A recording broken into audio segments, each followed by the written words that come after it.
friends. Welcome back to another episode of Small Business Bestie. I'm Michelle, your host, and today I'm chatting with my good friend Stephanie Greene. She is an amazing entrepreneur and, even more importantly for me, an amazing coach and consultant. And so I'm going to be picking her brain as we go through the conversation today because, as you guys might know, I need all the coaching I can get. So, Stephanie, if you wouldn't mind, take just a second and tell us about yourself. Yeah, so thanks, and I'm really excited to be here and talk with you today. So yeah, I am 51-year-old person who has two kiddos who have flown the nest within the last couple of years, which is a whole adjustment in and of itself. My youngest is 19 and my oldest is 20. They reminded me they're about to be 20 the other day, as if I didn't know. And then the oldest is 24. So, it's been an interesting year of starting a business, having your kids leave the nest, and lots of other things. So, I've been in healthcare leadership until now for over 25 years, and started as a clinician back in the day. Graduated X-ray school in 1995, which gives you an idea of how long I've been in the healthcare world, and then just ended up going from clinician to leadership unexpectedly, and ended up staying there for 25 years. And just in the last year, my course has changed a bit, which is why I'm here with you. That's so exciting.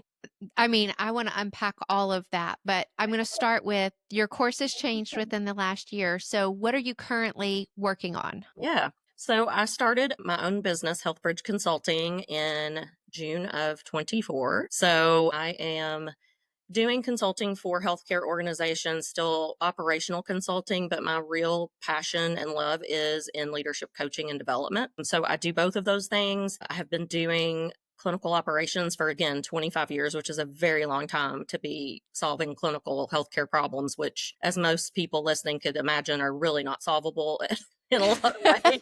So, my favorite part of leadership was always the people that I led and worked with, and investing in them and seeing them get where they wanted to be, avoid mistakes I had made on the way, like taking care of yourself, and hopefully preventing them from getting kind of to that wall I hit at the end of my career. And I don't think that happens enough. I think, what I was seeing as I went through my career too is, especially in healthcare, and I know it happens in every organization or industry, but we take people who are really good at the job they're doing, and we're like, wow, you're great at being a nurse. Let's put you in a management or a leadership position and give you no training, no skills. And then let's all act surprised when you either, collapse from exhaustion, or it doesn't work out for you. And then we'll put the blame on you versus, putting some things in place that help leaders become leaders and make sure that they even want to be a leader. I think a lot of times we tell people you need to be in leadership, and they think, well, I should do that, when they really hate leadership and want to be in it. But that's what we tell everybody you're supposed to strive for. So, Right.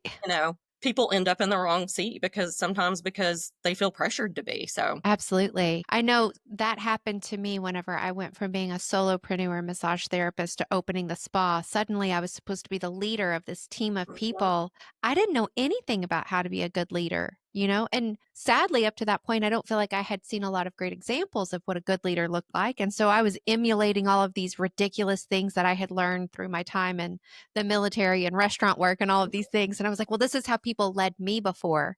This is just how it's supposed to be. yeah. But then looking back on it, I was like, wait, I really didn't respect or like my leaders. Why am I acting like they acted? Yeah. No And I offense to any of you guys that are listening. Yeah, no, and I can relate with that in some ways, in terms of, 15 years of that health system here in Lexington. And I had many leaders throughout that 15 years, but there was probably only one who I would say gave me positive things to roll. He really was invested in the people that reported to him. And I don't even know if he knew he was doing it or if it was intentional, but he did have more soft skills than what I typically see. And oddly, most of my supervisors were females, and that is not what I got on those sides. But he actually, really cared about culture and people. And I learned a lot from him. And I learned a lot, as you said, about what I don't want to be as a leader along the way in some instances. But then, I think I took pieces and parts of good and not so good from every person I reported to. And then as you said, use my own experience. And I think the best boss I ever had was in high school and all the way through college. And, I'm still in touch with him this day, but it was in a restaurant. And,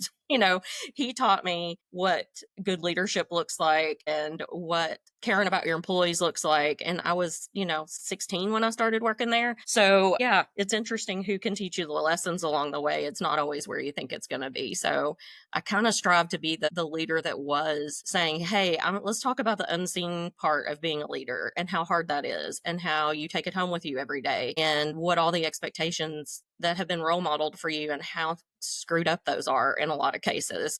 And Right. and again, when you're early on in your leadership career and that's what you see, you can hit the wall really quickly. And I see it with young leaders all the time just because nobody's giving them any real guidance except for KPIs and, operational tasks. And if they get leadership coaching, and I have been the recipient of leadership coaching, when you're a high performer, they want you to keep performing to your best degree and more so, and again, all it's the focus is on that advancement, and at the time that's what I wanted, but the leadership coaching was very much based on self-organization and how do you look at your budget and what are some things you could be doing better and strategizing. There was nothing about how are you leading your people, how are you feeling, are you able to get out of bed today, and if you're not, let's talk about why that is. Are you enjoying your position? Some of those things. It's all about performance, performance, performance, that external leadership expectations, and nothing about the real part of leadership to me, the part that's the most important. So, that is where, when my journey led me straight into a brick wall of, I can't keep doing this, I really decided that that's where I wanted to focus with other leaders. And I say female because typically that's who I see get burned out the most, because many times it's not just the burnout associated with work, but the emotional labor that most of us are carrying around, being female, being wives, being partners, being mothers, potentially pet owners, appointment schedulers, manager of all things, usually at home. And that's not to be critical of any male partner or other partner. It's just typically those are the things that we end up doing in our role, and all of that adds up over time when you lay on top of it the work pressures. Yeah, absolutely. So, do you feel like there was a particular like experience or situation that like made you realize like I've hit the wall? Yeah, yes, I do actually. So the last 2 years has, been ripe with change, and milestone birthdays are not usually a thing that I concern myself with. It's just a number. But in 23, I was approaching my 50th birthday, and um, it it hit a little different, mostly because my mom was 50 the first time that she got diagnosed with breast cancer, and at 58 she got re-diagnosed as terminally ill and passed away 2 years later. And as I approached that 50-year birthday, I was like, I am miserable. I am so unhappy in every aspect of my life. And, if I were to repeat my mom's fate, or my mom was to know at 50 that she only had 8 good years left, what would she have done differently? Because I sure as hell don't want to spend the next 8 years like this. Yeah. And it was really that moment of, okay, you've got to stop and do some really critical self assessment here. Because when, I found this phrase on repeat in my head that was, this can't be all there is. This can't be all there is. And it really was like, if I had, if I was like my mom and had 8 good, healthy years left, if this is it, man, this can't be it. So I knew that some things had to change, and that I needed to figure out what that looked like, because I just mentally and physically couldn't keep going that way. And so, long story short, I got a divorce, first of all. And second of all, I was like, I have hit the position I wanted to have. I was a chief operating officer. That had been my goal.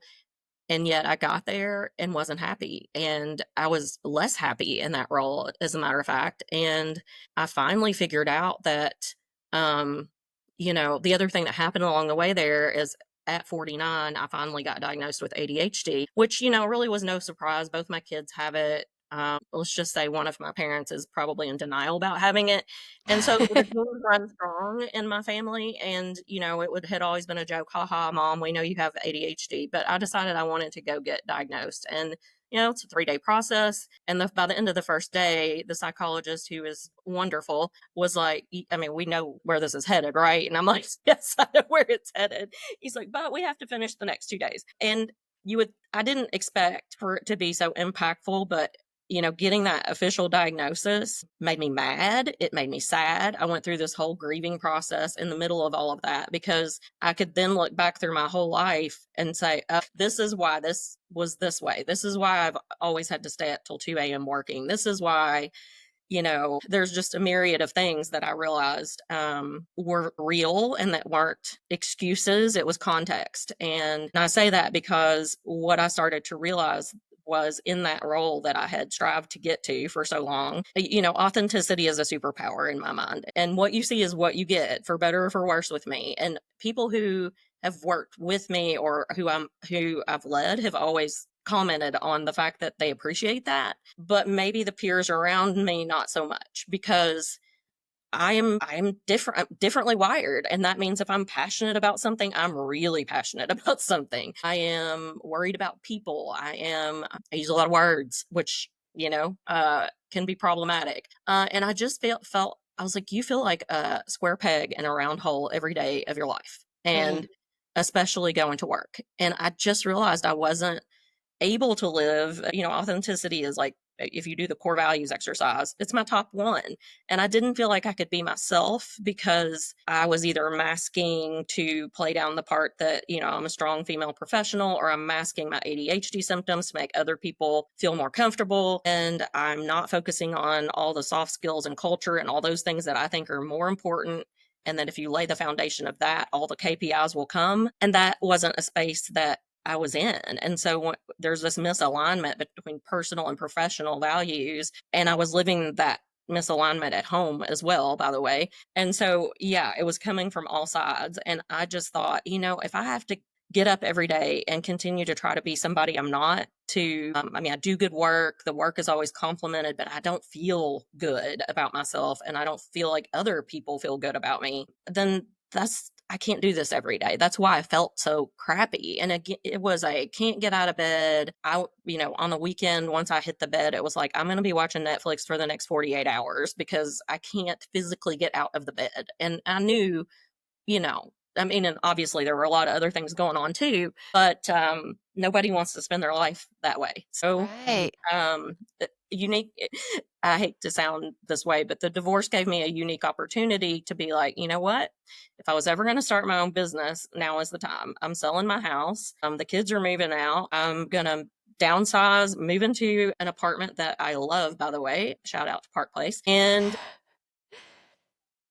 I'm going to have a safety net, and I'm going to try this, and I'm going to get my coaching certification, and I'm going to do all those things. And if it doesn't work, at least I tried. And what I do know is I won't go back to what I used to do. I mean, that I've established that that's not where I need to be. So that is a long series of catalysts that brought me where I am. So it Yeah. was thing, but it's kind of like all these things came together at one time and were shouting at me from the universe of, you can't do this anymore. And so yeah, being an entrepreneur is a different kind of stress, as you know, and yet it doesn't even compare to the stress that I was feeling before, because I'm able to be myself and look for people who appreciate me for being myself and are interested in what I'm interested in, and hopefully I get to help some people along the way. So That's incredible. I think it's so interesting when like all of the catalysts, it's like you said, like you're hitting a brick wall, but it's not just in one aspect of your life. It's no, almost like you just need a complete overhaul of like, if I make this one little change, it's not going to stick, or it's not going to have the yeah. impact that it should have, because all of these other things are still not in alignment. And you have to just be brave and say,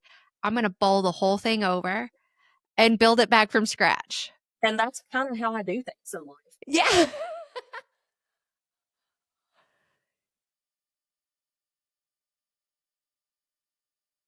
I, I wasn't expecting to uproot every single part of my life.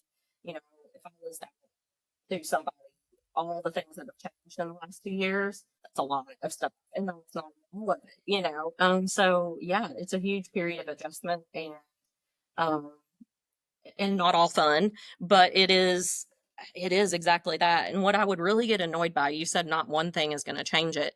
At that point you're desperate when you feeling so awful. And I have a therapist. I'll never not have a therapist. I've got an ADHD coach. I got all the people. So it is not a matter of not having resources or, self-development is another big thing for me. But, you go on and you're so desperate. You're like, cures for burnout. And it's like, drink water, eat walk your steps, eat well, go get a massage. And those are not quote unquote self care, the things that we read about. And I'm not saying those things aren't great, but the problem is we should be able to do those and do our jobs and take care of ourselves before we ever get there. So once you're Right. in a state of burnout, those things are not going to help you. All they're going to do is be a list of things that you don't have the emotional, physical, mental energy to do, that you add to the list of guilt and shame. And Absolutely. it is not helpful. And the thing that it takes to figure out how to get through burnout is figuring out, one, what's causing it, because it's deeper than you think it is. And two, what are my strategies going to be to truly get through it? And the strategies are not, exercise, massage, take PTO. I love that one. Take PTO days. Make sure you schedule them. Okay. Well, and when I do, I'll come back and I'll have 2 weeks of work to do in 1 week. And then I don't feel any better at all. Right. So, I think leaders are often handed these well meaning list of things to do to take care of themselves. But once you've hit that burnout place, that is not the solution. And what I help people do is figure out what is that underlying cause of why you've reached the place you are, and how do we move you from a place of burnout to recovery, because it is a recovery. And I would say I still feel like I'm recovering in some ways, and I have to remind myself when I'm taking downtime, or if I do have a couple of days where I just sit and binge Netflix, that I'm not a bad person, that I'm not being unproductive, and that I'm actually recovering and healing and resting, which is what we're supposed to do. And that there is no, person going to come in and tell me, Stephanie, get up off of the couch and stop watching Netflix. So that has taken some rewiring of the brain too. You compare 25 years of that kind of mentality to the last two. I'm not there yet, but I'm getting there, and I want to help other people get there. And my other, interest and work is around helping organizations who are interested in preventing their leaders from getting to a place of burnout, and therefore that not trickling down to the people in their organization, to prevent it before it happens, and what leadership skills it takes to help leaders not get burned out and help their employees not get burned out, because that's really important work too. And I love working with organizations who do that for their employees and their leaders, and it's lots of fun for me. So I love individual work and group work. Yeah, I think it's they call burnout, it's an occupational syndrome, and there's a reason that it has a real definition and a real name. And I talk to so many women, and I often have to bite my tongue because I don't want to be that person who starts telling them what's going on. But they'll be like, oh, I'm in this position and I can't get out of bed. And my family's like, what's going on with you? You're not listening. You're not present with us. You're not able to go to things. And but I need to get to that next level of leadership. And I'm thinking, no, you don't necessarily. So Right. I really think it's so common, and I think we've accepted it as the norm. And if I had one statement to say, it would be overwhelm. Constant overwhelm is not the norm. It's not normal. So, that shouldn't be what we set our baseline at. Yeah. I mean, full disclosure, like I've been in a state, not only just in the past couple of months, but honestly, the past few years, where I'm recognizing for the first time that something happened in my life, early in my life, that like put me into the like lizard brain portion of my brain, and I've just lived from that survival mode. Yes. And so whether it's my family life, my professional life, whatever, like I've been in just like almost reactionary mode for so long. And I didn't even realize that that's what was happening until a few years ago when I started getting therapy and coaching. Yeah. And it was like, so you're not actually supposed to feel this way all the time. You're not supposed to be so apprehensive and tense and stressed out all the time that everything is just a knee jerk reaction. Right. I found out, no, that's not the way it's supposed to It's work. not supposed to be that way. It's interesting that you say that, because, one of the things that when I work with clients, we have a specific way that we react under stress. And typically there's like one or two places we go, and it's either a place of kind of self shame, self criticism, judgment, those things, or and or a combination of the two, but we have one that we default to, that would be mine, or we are really resentful and angry, and outwardly our stress comes out that way. And we've probably Mhm. both worked with people where if you've worked with them long enough, you're like, oh, when the stress goes up, this is the reaction, this is the behavior I see. Right. And I know people know what mine is. And, what's interesting is you can learn about that, but also become aware of the fact, first of all, that you can actually choose to figure out how to, okay, I've hit this place of stress reaction, but I can now move out of that quicker and put my energy where it matters and stop. Because being in that state is what ultimately causes burnout. And when we're in that state, that's where all those things you know about in terms of fight or flight and adrenaline and cortisol and all those things are surging through our body. And as you said, I mean, I had my therapist say to me, "You've been in a state of fight or flight for several years now. No wonder you're you're binging Netflix on the couch. Like, you don't see lions hunting every day, all day in the jungle." Exactly. They lay down under a tree and rest for a while after they kill something.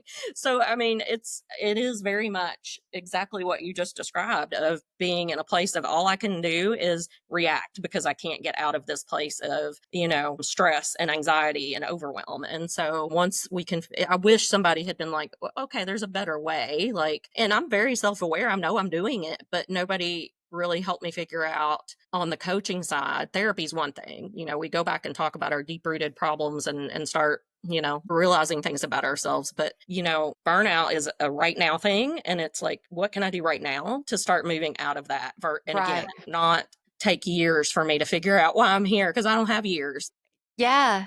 to do that.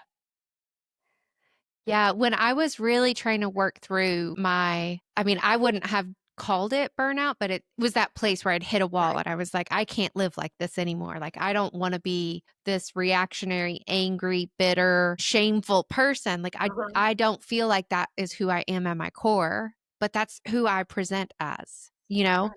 Um, and when I was trying to work through all of that, I was so incredibly lucky to be able to take a step back and like have a couple of months where I didn't feel this huge pressure to like perform, Mhm. at work and things like that. But I spent all the time doing all the self-care things that we read about, right? Working out, going and getting massages once a week and going and doing float therapy and doing, like all of these self-care, health and wellness Mhm. things. And I felt amazing. I mean, I really did. And then I had to go back to work. Or And immediately I was like, wait a second, that yeah. didn't fix it. Well, and when I resigned from my employer, which I don't think anybody was expecting, including me, honestly, before that, I did have the opportunity and have been grateful to stay on and do healthcare consulting with my former employer. And yet I was like, I need a break. Like, I'm gonna take now. Granted, it was like 2 weeks, but still, Two whole weeks. I've never taken 2 weeks off in my whole life. And it was the middle of the summer, and I just moved into this apartment complex with this awesome pool. And still, I wasn't consulting full time. I'm still getting my coaching certification, which is like a year-long process. And so, I'm working like 3 days a week on my time remotely by the pool. And I'm like, oh my God, this is what work can feel like. Like, not that everybody can, work outside and those things, but there is a version of work, I think, in corporate America where and I could see other people doing it, and I'd almost be angry at them. I'm like, what? How dare you not be angry and bitter and sad? I hate you.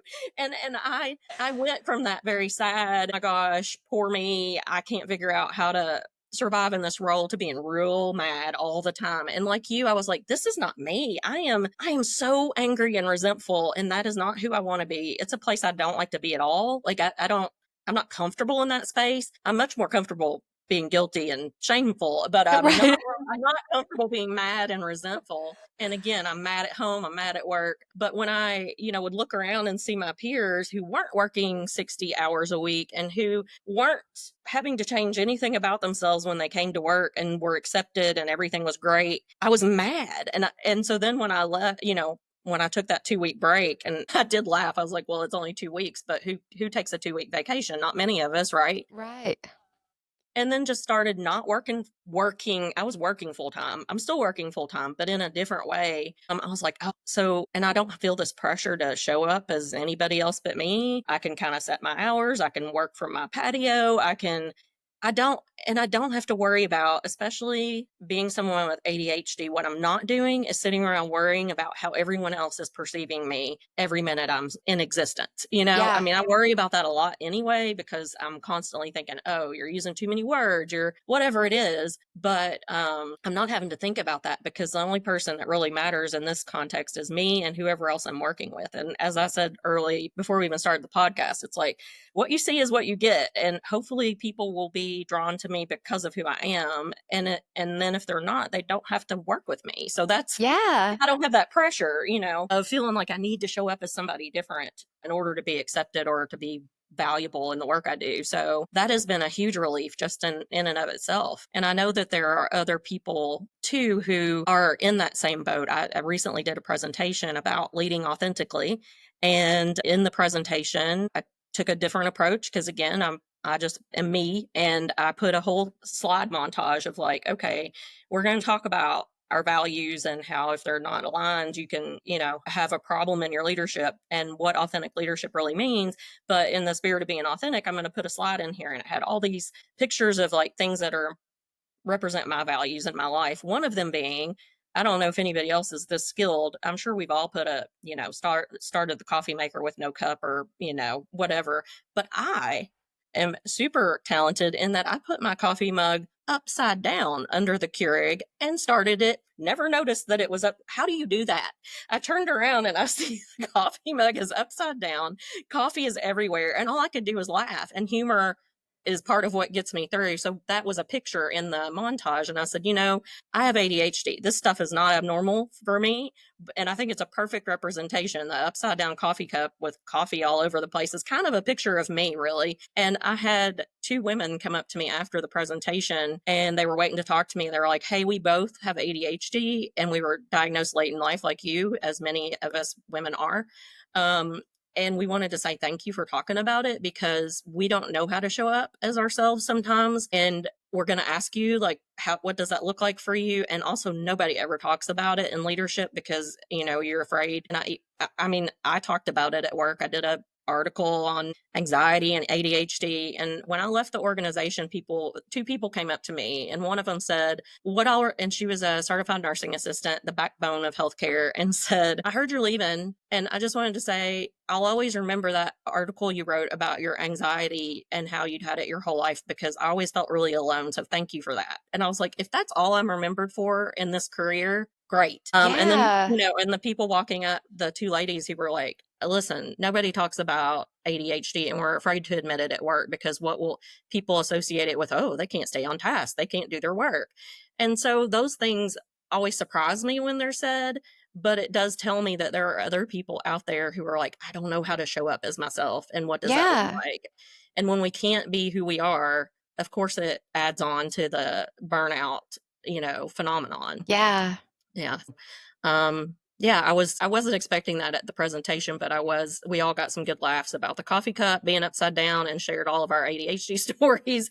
But I was, it didn't even dawn on me that that would be something that somebody wanted to hear. So Yeah. it told me I'm doing the right thing, I guess. Absolutely. It's funny that you're telling a coffee mug story right now. So I have my favorite coffee mug here.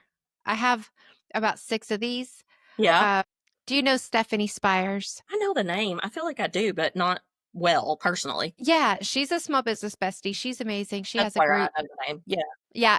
Yeah. She has a group called Women's Entrepreneurs Lex. It's a really informal networking group that gets together once a month. And I would say that if the three of us got together, there wouldn't be a moment of silence for days. We're all a little wordy. We've got a lot of ideas. We do all Yeah. the things, but we did a recording together. And one of the things that she talked about, she's making a major life change. She's leaving the corporate world, going into consulting and entrepreneurism. And she said, it's either going to be right or reckless. I'm not sure which one. And I was like, girl, that should be a t-shirt or a mug or something. So I had some mugs made that say right or reckless. But I think that that's like the way that I've had to kind of deal with that sense of overwhelm because I'm constantly second guessing every move, right? And then I make a move and I go, was that the right move? That was a reactionary move. Was that the move I wanted to make? I don't know. And it's been so helpful to have this little term that Stephanie gave me, the right or reckless, because Yeah. it's either one, right? Yeah. And if it's reckless, then guess what? we can pick up the pieces and try again. Exactly. It's not the Yeah. end of the world. Well, and as I go through this process and, get the whole imposter syndrome and what am I thinking? Why did I do this? And then I very quickly remember why I did this. And I think, well, if it is reckless, as you said, I have done much harder things than pick up the pieces or, Absolutely. something else. And I have been, I've gotten through much worse things. So I'm sure Absolutely. it will be this, it will be handled either way. So.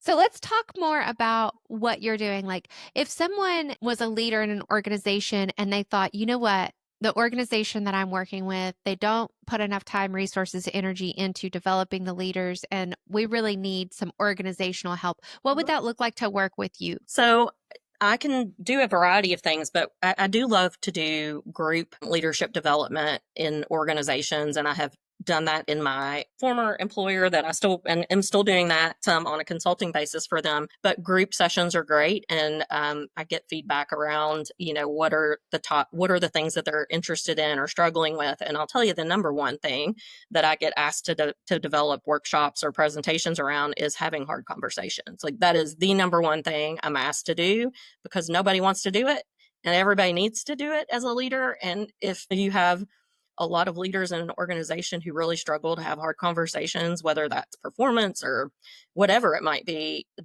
it's going to cause a lot of negative downstream. And so going in and either doing, half day or full day workshop around specific leadership topics, and you could spend an entire day or more on just how do you approach really hard conversations with either Yeah. peers or your direct reports. So, it can be that. It can be one-on-one coaching with specific leaders, but I find the group coaching model works really well because people just feed off each other's energy and can share their own experiences and bring up things like, well, what about this? This happened.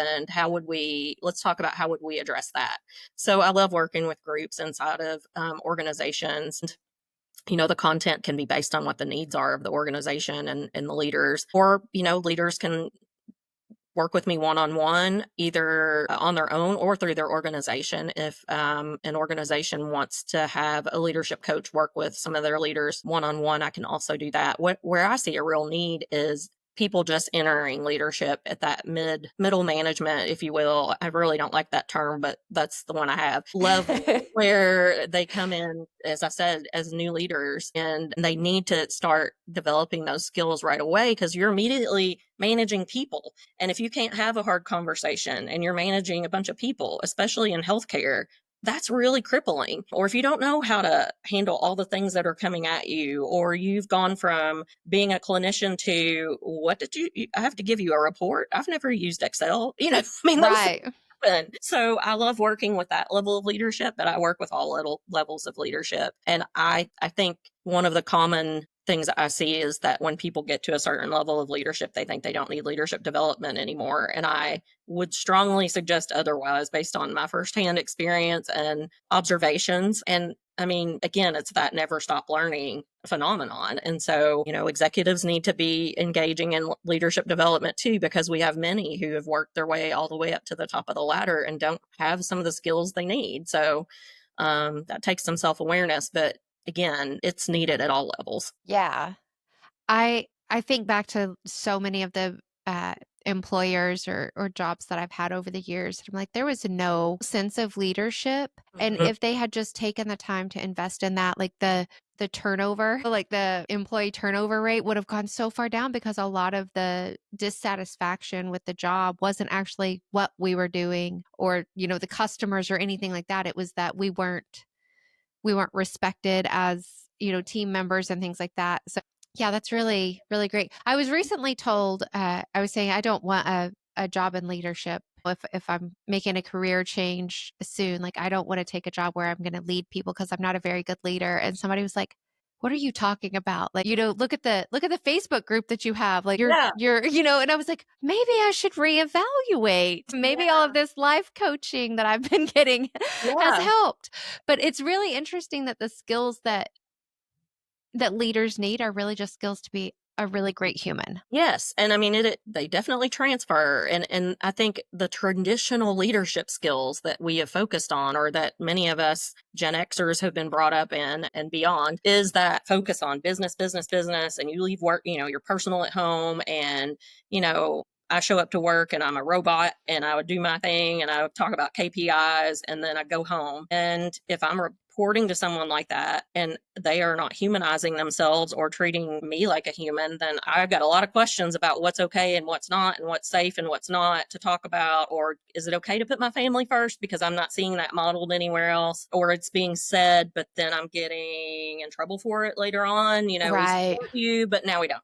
I've had those things happen throughout my career, and that's very disheartening. And, one of the concepts that I ran into that I think also was a catalyst and made a lot of people look at me like I had a third eyeball on my head was the whole concept of psychological safety at work. And, people immediately kind of brace themselves when they hear the word psychological. It's not therapy. It really is what you said. It's health. It's like workplace health. And it's about having guardrails in place. And, we have meeting ground rules and those things that set us up to have mutual respect and inclusiveness and safety in our interactions. And really, the definition of it is being rewarded for being vulnerable. That is the definition I love about psychological safety. And it impacts teams. And so, if you're on a team and you've probably had this happen where you can't speak up because you feel like the last time I did that, somebody came at me, or if I bring this up, I know that they're not going to like it, or I need to be quiet, or I'm from a different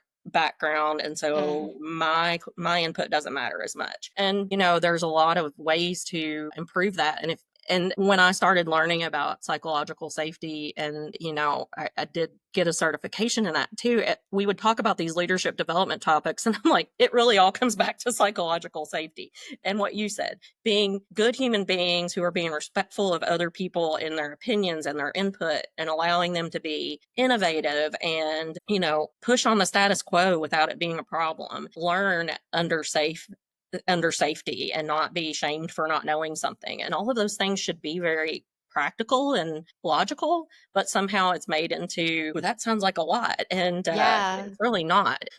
Ground rule I suggested was, could we please add a meeting ground rule that says we won't interrupt one another and speak over each other? Because for it depends on the personality type. One, it can start an argument, or two, it shuts people down if they're talked over every time they speak up. And sometimes, and I will be the first to admit, as somebody with ADHD, I'm constantly like, I hope they finish talking because I'm going to forget what I want to say.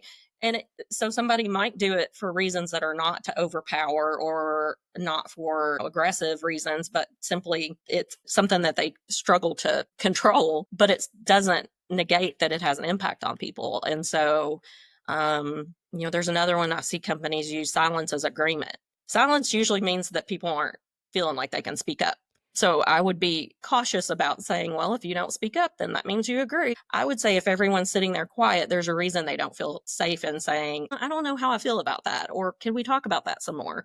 So Yeah. those are really intentional things organizations can do that falls under leadership development, that really improves the culture and makes people excited about being on a team versus being shut down and just coming to work, clocking in, clocking out, and going home. And as you said, people want to find meaning in their work and value. And it's not the work that people don't like. There's a reason people say they leave their managers, not the work. A lot of that is culture and the fact that maybe their poor manager never got any training. Yeah. Yeah. So is there like any particular easy to implement tool that you could share with us for like you just mentioned, like if you're in a room full of people and no one has a question, no one speaks up, it's just silent. I was like, hi, ADHD here talking, but as you were saying that, I was like visualizing a boardroom or a meeting room and like no one's talking, and I thought, what would I do if I were the one that had thrown out the idea, or I was presenting an idea and it was just, okay, does anyone have questions, and it's silent? Like, is there a simple tool or a follow-up that you could use to, like, help people feel safe in that moment?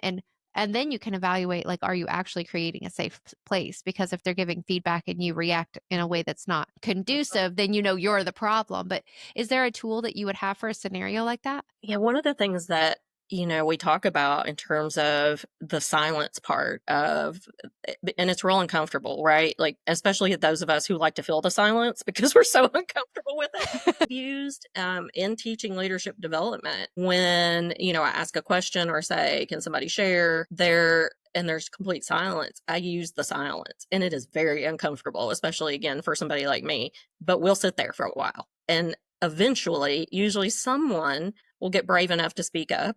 And then, if it doesn't work that time, if just, letting the silence sit, then it's about asking targeted questions that aren't aggressive, but saying, I'm getting a sense that maybe there are some concerns. I could imagine maybe one of those would be, can anybody relate to that? So kind of laying the Oh. groundwork to, but not just taking it as, well, I'm all good. Nobody pushed back. So let's go. And you mentioned boardrooms and things like that. There's also leaders in executive positions and leaders in general working with their team who reports to them really need to be aware that there is a hierarchical dynamic there at play. If you're the boss and you're sitting in a room full of your direct reports asking for their opinion and they already know what you think, it makes it a little, and what your decision really is, but you're asking, it makes it really hard for people to speak up and be like, yeah, I know you're the boss, but I don't agree with you. And so making it easier and using tools like, if,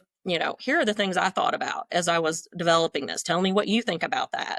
And helping pave the way for them to give you feedback versus, it's usually like, who's going to be brave enough to say something, which no, Mm. putting people in that position is not great. And then as people do start to open up and see that it's okay for them to open up and it's even okay for them to challenge the status quo or their leader on a thought, respectfully, and that trust builds over time and then they'll start to do it more. And so it's really a layering effect of, I'm going to start them off easy and try to get them to speak up, because I've heard people say, I want to hear everything you have to say, I want you to come to me. And then I've seen it, I'm like, but as the person with the title that you have, I know that that's what you want, but it's not going to happen because that's not how people work, So here's some tips to help them get there, and then reward and praise and talk about, I am so glad you brought this forward. And then people start to see, oh, it is okay for me to say what I want to say. And even if it's not what they want to hear, it's still going to be okay. And it takes time. And that really is a leadership skill of being able to help people get to that place. Because even if you're the best leader in the world,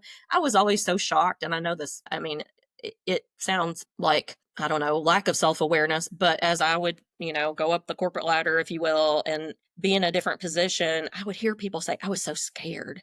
I was so intimidated by you. And I'd be like, huh? Literally like, what? And they're like, well, you're just, I don't know, you're in that position. And like, then I met you and I'm like, well, this person is like, it's like talking to my, a family member or something. And I mean, with boundaries in place, obviously, but there's Right. there's this preconception that you are a certain way and that there are certain boundaries in place and that you can't speak up regardless of, and I was always so shocked and a little bit hurt, like, how could anybody think of that of me? And it had nothing to do with anything except for my title, really, and what Yeah. they perceived was not allowed and what I would be like. And so and in some cases they're right about those people and in some cases they're not. So I think, again, that self-awareness of leaders to know that hierarchical dynamic exists and that they need to be the ones breaking that down, not the employees. That's not their Yeah. job. So that would be my suggestion. And again, I think that's why it's so important for leaders at all levels. As you become an executive, there are things that come along with that you don't know because you haven't done it before. And some of that is the dynamics between people and what that means and how they see you and how you now have a responsibility to build trust in a different way because you're at the top of the food chain, so to speak. Right. You're the lion who just, ate your deer or whatever that we just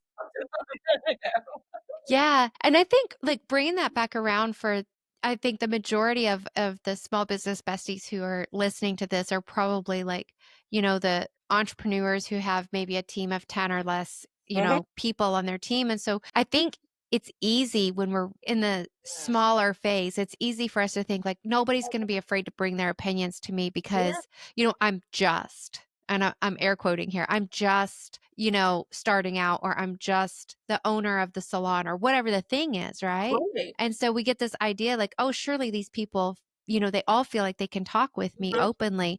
But if we're not facilitating that and encouraging it from the very beginning, then we're doing a really big disservice to our team and to ourselves and to our business. Because whether we want to believe it or not, when you're in any position of power, or that hierarchical structure is in place, there is a chance for people to feel that intimidation and feel like maybe it's not appropriate for me to bring this idea to them, or maybe it's not appropriate for me to give them a constructive criticism of Yeah. this thing that's in place. So regardless if you're like, C-suite of a, Yeah. 500 person organization, or if you're the owner of a very small company, that facilitation of open dialogue in the team is, for what it sounds like to me, Stephanie, you're saying like this is the Yes. key to It is. leadership. It is the key. And I think you bring up a great point about small businesses and there being a perception that maybe somehow it's easier because it's a small team and it's, we know each other. And as you said, if I'm the owner of the salon or whatever that looks like, and we know, and many times these things happen because of relationships we already have, people we know. Mm-hmm. And,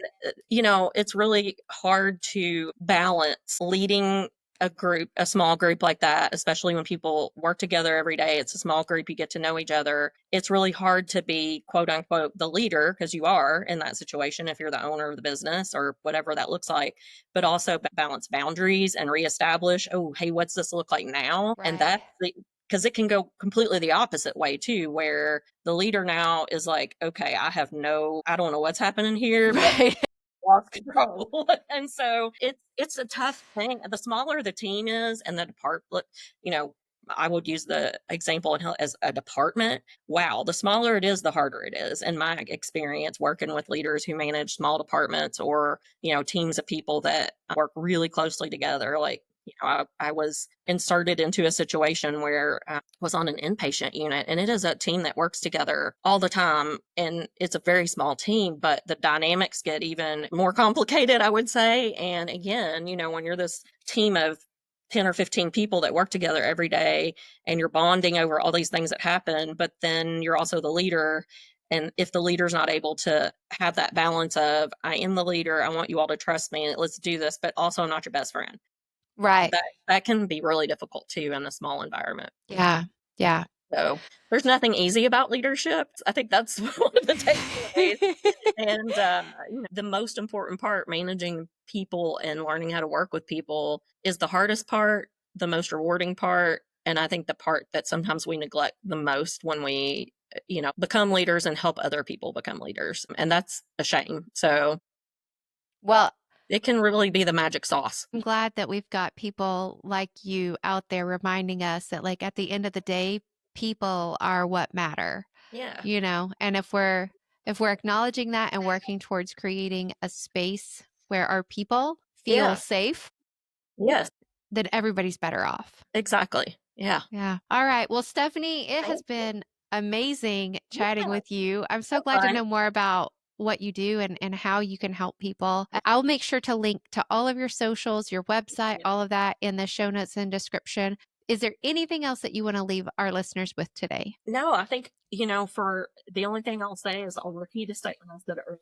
If overwhelm is your norm, it's not supposed to be. And there is a way to fight your way out of that. And I certainly would be honored to help, and I know there are others out there who can too. And if you're an organization and you're not investing in your leaders, it's time to start, because that's where the success really lies down the road. So, but I appreciate the opportunity to be on and talk to you, and you allowing me to use all my words. I'll always let you use the words, because I'm going to make you invite me to the pool this summer, and then I'm going to give you all of my words. Girl, you don't have to, you don't even have to make me. There's an open invitation. So anytime. Awesome. Well, Stephanie, thank you so much. And to all of our besties out there, thank you guys for listening, and we will talk to you guys later. All right, besties, that does it for today. If you're interested in becoming a part of the Small Business Bestie community, join us in the Facebook group or find out more information on the website at smallbusinessbestie.org. Please share the podcast with your friends who could use a friend in business. And it would really mean so much to me if you follow the show and take just a few seconds to rate or review. A 5-star rating really helps the show become visible to other besties who may just need the support and friendship that we offer.